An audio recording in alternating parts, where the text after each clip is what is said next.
This is a 2020 Hyundai Palisade Limited, and it's a bargain. Now that may be hard to believe because the sticker price on this one is just under $48,000, which means this thing is almost 50 grand for a Hyundai. And that doesn't really sound like a great deal, but it is a great deal, and today I'm going to explain why. First, a little overview. Now, the Palisade is Hyundai's new mid-size 3-row SUV designed to compete with rivals like the Ford Explorer and the Toyota Highlander and the Honda Pilot and the Mazda CX-9.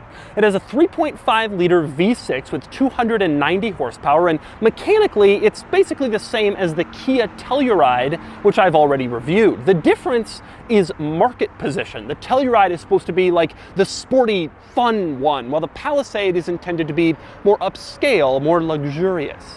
Now, normally distinctions like that are just a bunch of marketing crap that you can ignore, but in this case, Hyundai and Kia have gone to great lengths to distinguish their two SUVs. The biggest differences relate to design, where the Palisade has a smoother, more luxurious look than the Telluride, especially on the inside. I say that because the Palisade is a step above the Telluride when it comes to the interior, and in fact, the Palisade is a step above most other mainstream brand mid-size SUVs. It also has a lot of equipment for 48 grand, which I'll show you in a minute. And when you add up the interior and the feel and the look of the Palisade, and if you take away the Hyundai badge, it almost starts to seem like a luxury SUV, and that is where it becomes a pretty good deal. And today, I'm going to show you what I mean. First, I'm going to take you on a tour of the Palisade, and I'm going to show you all of its interesting quirks and features. Then, I'm going to get it out on the road and drive it, and then I'm going to give it a Doug score. And for more of my thoughts on the Palisade, click the link below to visit autotrader.com/oversteer, where I've also compiled a list of some cool old school family SUVs currently listed for sale on AutoTrader.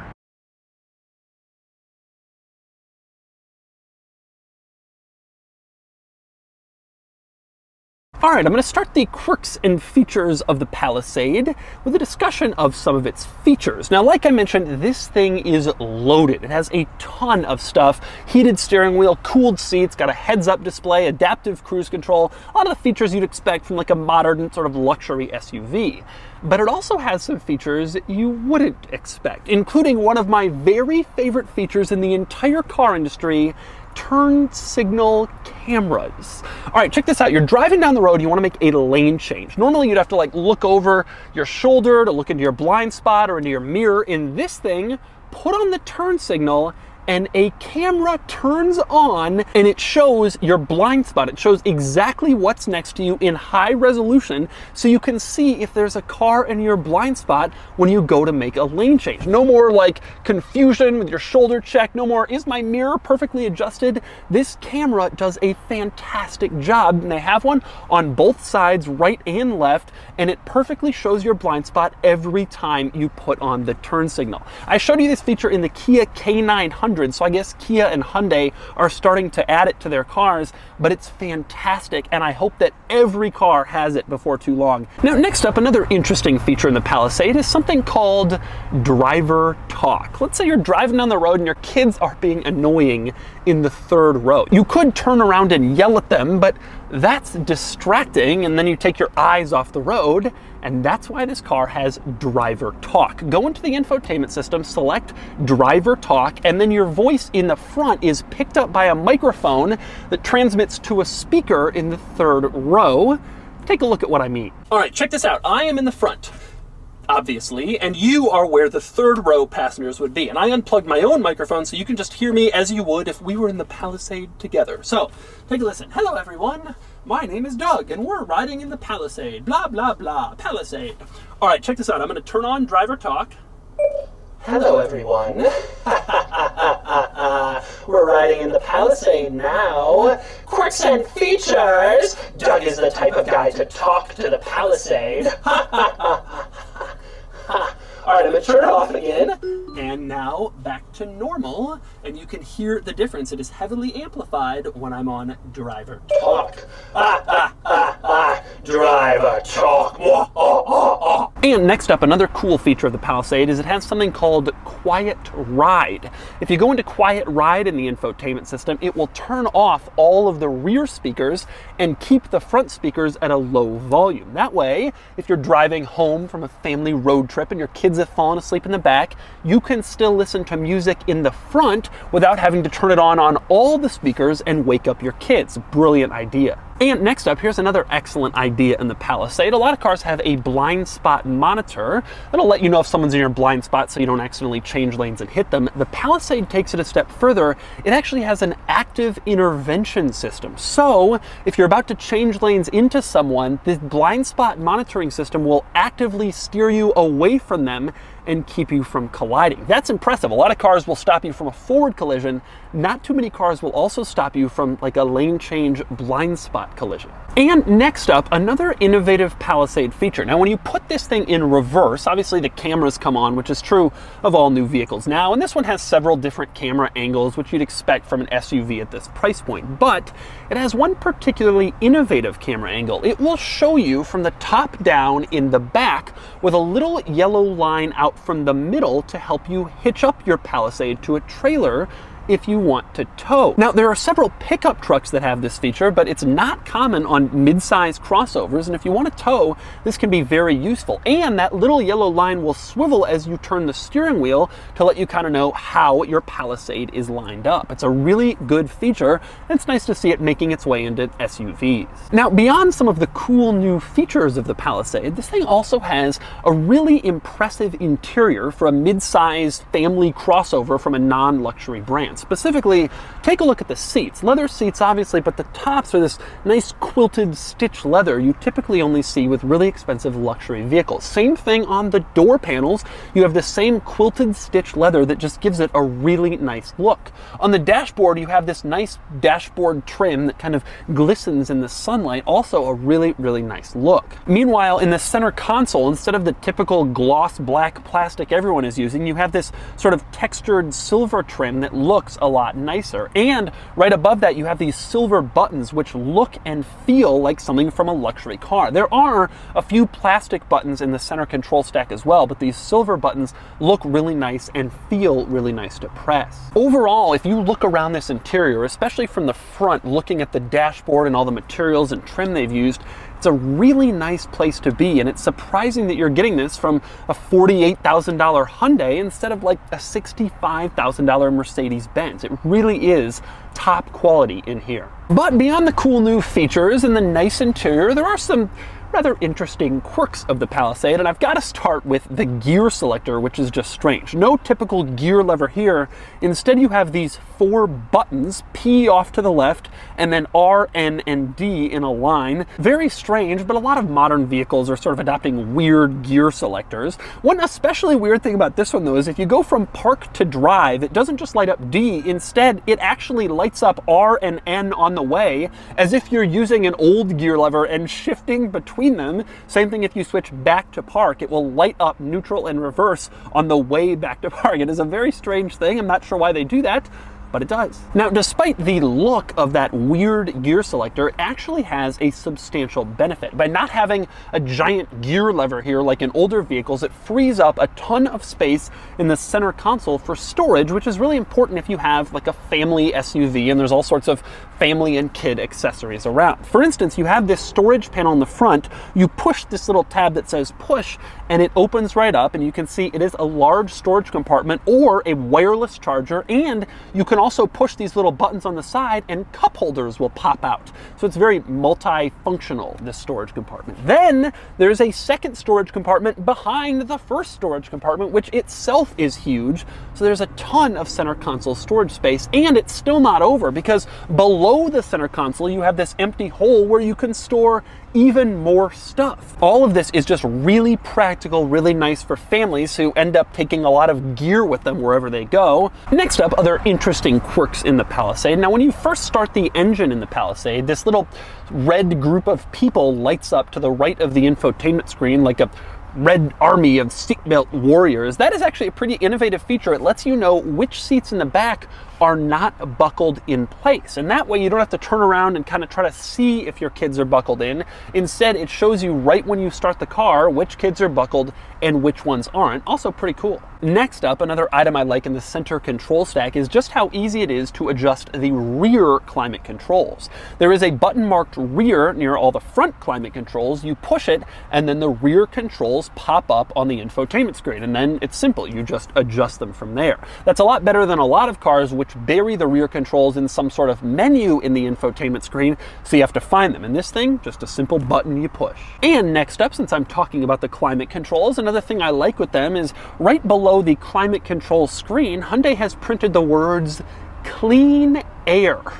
Yes, the air you're getting in the Palisade is not dirty air. And if you need a reminder, just look to your climate controls and it will tell you. Now, next up, below the climate controls, you have probably the strangest thing in the center control stack here, and that would be the rotary dial that adjusts the drive mode. I say it's strange because it's like the visual focal point of the center control stack, and yet who's really adjusting the drive mode in a family crossover? But you can, and you can twist it to 5 different things: smart, sport, comfort, eco, or snow. Now, the strange thing about this dial is that even though it is in fact a dial, you cannot turn it all the way around. If you turn it to smart and then continue turning, it will not go to snow. Instead, to access snow, you have to go all the way around the other direction. The strange thing is it allows you to keep turning it when you're on smart or snow, but it won't do anything. It's like the dial is broken. This is bad dial design from Hyundai, and yet I suspect no Palisade owner will ever care, because no Palisade owner will ever change it from comfort. Now, one thing I will say is if you do change it from comfort, you are treated to quite a show in the gauge cluster. Let me show you what I mean. You start on snow and you turn it to eco, and it gives you this like display of green to let you know that you're in eco. Then you turn it to comfort and it gives you like a display of blue, I guess, to let you know that you're in comfort. But my favorite one is you turn it to sport and there's like an explosion. And then the fonts all change and everything is red because now you're in sport and things are about to get rowdy. Now, I drove it in sport for a while and I didn't really notice any change except maybe a slight difference in shift points, but it's there and it's explosive when you turn your dial. And next up, speaking of the gauge cluster, there are a couple of interesting features in the gauge cluster. And I want to start with something called lead vehicle departure alert. All right, say you're driving along, you pull up to a stoplight behind some other cars, and then, you start texting or eating or looking down, and you don't notice the light has turned green and the cars in front of you are driving away. Lead vehicle departure alert will beep to let you know that the lead vehicle has departed, and that way you won't hold up cars behind you and people don't get angry and honk because you've missed the green light when you're looking down at your phone. Pretty cool feature. Another interesting feature in the gauge cluster is that you can set it to show you which wheels are currently working and how much. So when you're driving around, it shows the front wheels are working and precisely how much work they're doing. The question I have here, of course, is who cares? This is a mid-size family crossover. I know the front wheels are working. I don't really need to see that, but it's there. Now, other than those things, the gauge cluster is pretty standard for a modern vehicle, just a nice high-resolution screen with a lot of information and decent configurability. It's pretty good. But while the gauge cluster screen is pretty average for SUVs like this, the infotainment system is specifically really good. To start, on the home screen, it has 3 different sort of areas of stuff. Right now it's showing a map, the music, and the weather, but this is configurable. You can have it show kind of whatever you want, and 3 things is a lot better than some infotainment systems, which will only show you 2 on their home screen. I also like the fact that it's very responsive to the touch if you do want to change it, or if you want to quickly zoom in on any of the items you have in your home screen. But anyway, if you want to go past the home screen, just slide your finger over and then it shows all of your settings and your apps, and you can click on any of them to make further adjustments. One example of something you can configure with the infotainment system is something called the welcome sound, which is a little song that plays every time you turn on or off your Palisade to welcome you. Take a listen.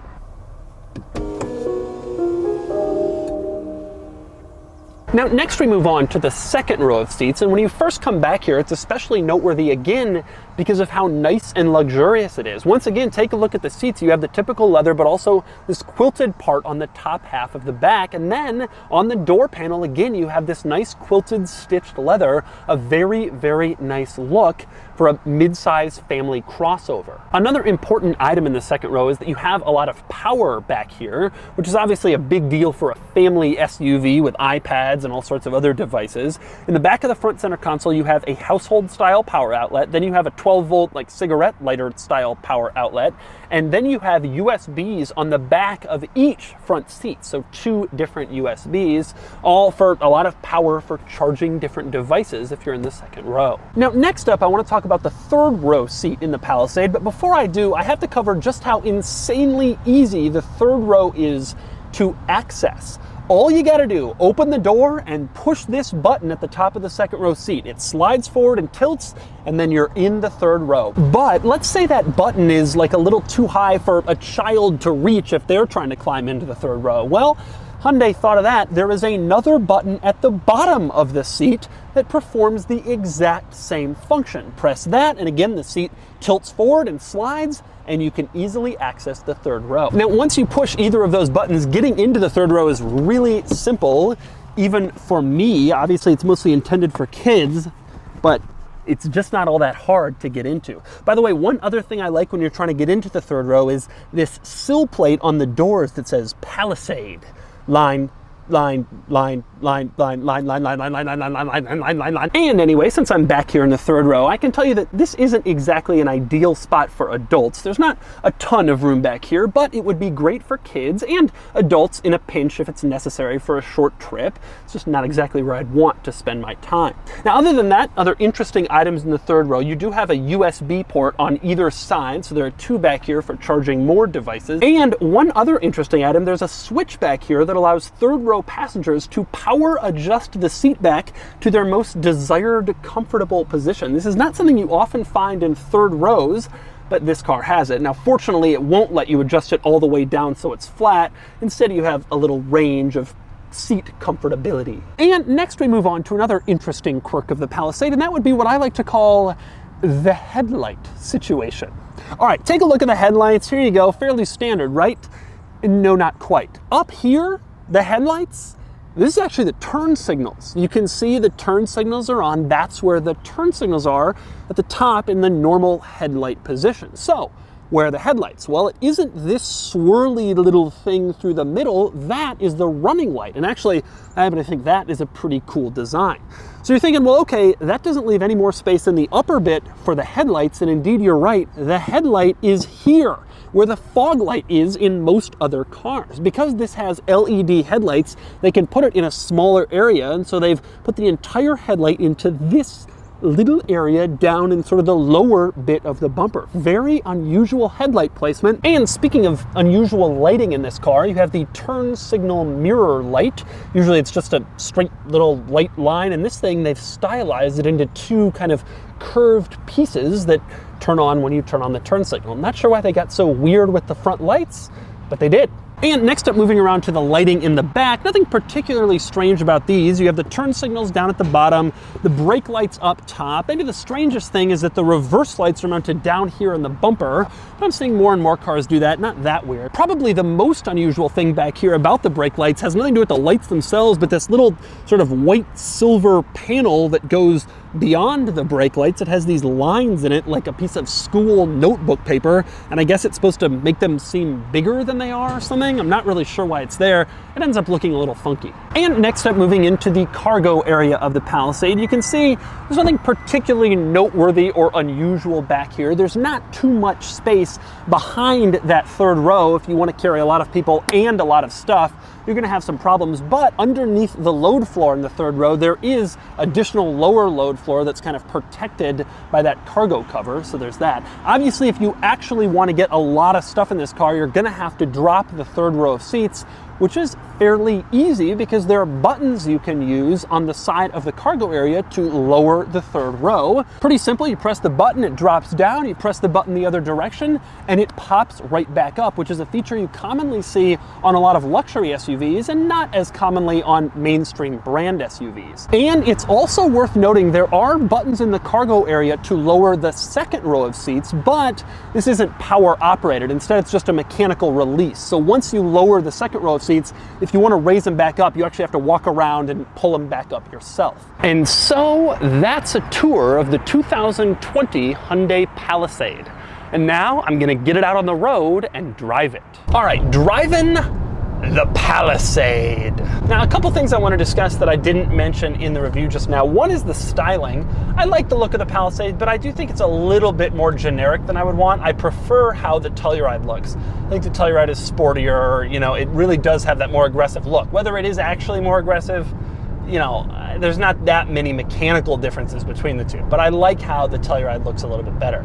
Powertrain wise for this car, 290 horse, and it does well. It has good performance, good pickup. It's not, you know, fast. I wouldn't consider it to be like aggressive or exciting, but certainly fine for the class. Explorer, Highlander, Pilot, they're all right in that 280, 290, 300 horsepower range. So it's right where it kind of needs to be. This car really does have a lot of impressive technology. I mentioned a lot of those kind of unique features like quiet mode and driver talk. It's cool stuff. They've really kind of gone above and beyond just making a good family SUV, and they're like, what do people really need? And so those USBs on the back of the seats, that's a cool idea instead of having, you know, sticking it someplace else that's less reachable. Very easy to access third row, probably the easiest in the business. The turn signal cameras are really, really good. Very little reason to do a shoulder check anymore, except maybe for motorcycles. But between the mirror and the blinds, the turn signal cameras, it's excellent. You can see everything back there, and they're so good, and they come on right when you put on your signal. It's just a brilliant piece of technology. In terms of the driving experience generally, this is surprisingly quiet, I would say, for a midsize SUV. And the quietest thing about it is undoubtedly the engine. The engine is just really, really soft. You barely hear it run. When you're even at full acceleration, you don't hear it in the cabin. It's a really, really impressively quiet engine. You do hear road noise, a little bit of wind noise, more than you would in like a Range Rover, an X7, real luxury SUVs. But for the class, it's just fantastic. Steering feel fairly mediocre, you know, soft steering, soft handling, soft ride. That's, you know, what these cars are supposed to be about. Nobody buys these because they're looking for a performance or fun. But generally speaking, I'm impressed with this thing. The technology is really good. They've really made it count where it's important to make it count.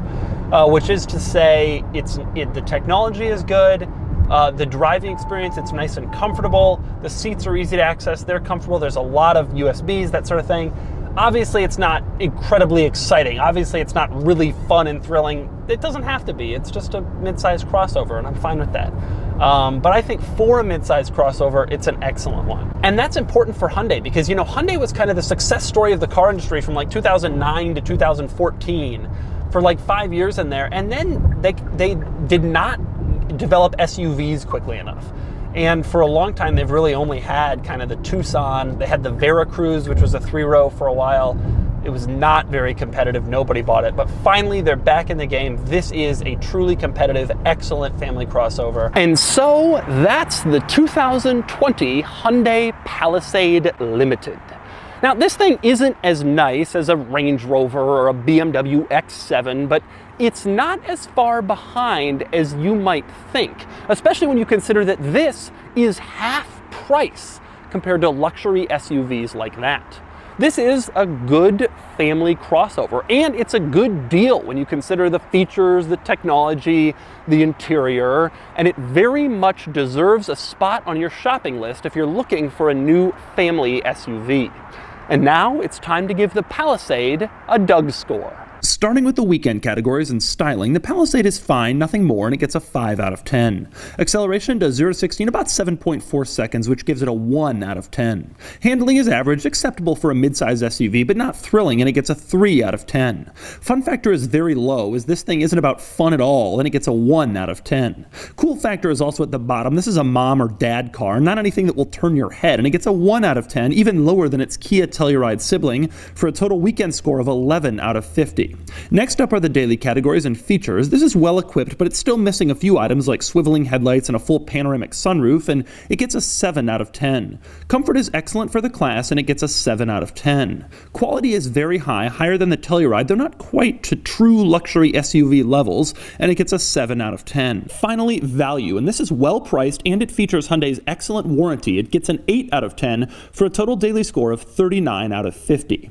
Added up, and the Doug score is 50 out of 100, which places it here against other 3-row SUVs, including some luxury models. It ties the Telluride, and these two SUVs are pretty close on paper, with only minor differences. Whether you get a Telluride or a Palisade, though, take comfort in knowing that you have one of the best family SUVs on the market. Palisade. Line, line, line, line, line, line, line, line, line, line, line, line, line, line, line, line, line.